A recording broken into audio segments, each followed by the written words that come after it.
နောက်တစ်ပတ်မှာတော့ Group ABC ကကြံရှိတဲ့မျက်နှာဖုံးရှင်3ဦးဖြစ်တဲ့ဂျေးမုံလူသားအိုးစီနဲ့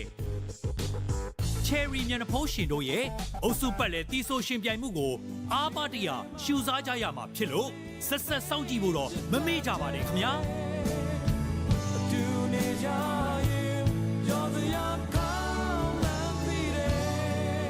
ဂျေးမုံလူသားကလမ်းအဆွေးတွေပဲဆိုတာအဆွေးတလိုက်ဒီထဲမှာဆွေးတက်တဲ့ရိုတက်တဲ့ဆိုငါတို့ရှိမှလည်းထွန်းထွန်းပဲရှိတယ်အမျိုးလားမသိဘူးတိုင်းရင်းသားလားဟုတ်တယ်မလားတိုင်းရင်းသားမလားโอเคနေမှာမွေးတဲ့ဗမာလူမျိုးလေးပါ ကယ်ဒမီစုမှာလည်းစကားတင်စင်းဝင်သေးတယ်ဟုတ်တယ်မလား ကယ်ဒမီစီရင်မှာဝင်ကျင်တာပေါ့ မခိုင်နဲ့ရုပ်ရှင်တွဲရိုက်ဘူးလားလို့ ညီမလေးခိုင်တဲ့ကြီးနဲ့တွဲဆိုကျင်တာ ငါ့တော့ညီမလေးခိုင်နေ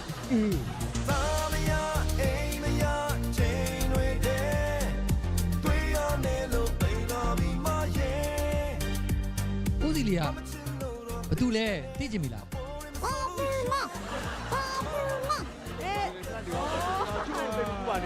ိုသူတို့တွေကမသိချင်ဘူးဆိုပေမဲ့သူသိအောင်တော့တဲလွန်စာလေးပေးအောင် ပေးရမှာပေါ့ပေးရမှာ အားပေးရည်တွေပေးလေမပေးလေရပါတယ် တော့သူ့မေကိုအတွက်အချိန်2နာရီပေးမယ် ကိုဖြိုးနဲ့ကိုထွန်းနဲ့ဘသူတီးရခန့်မှာလဲ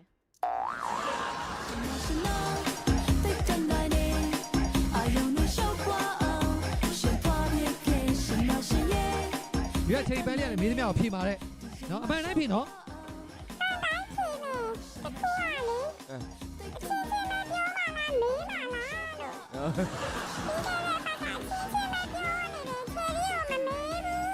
ဒီပန်းလေးကမမေစုမ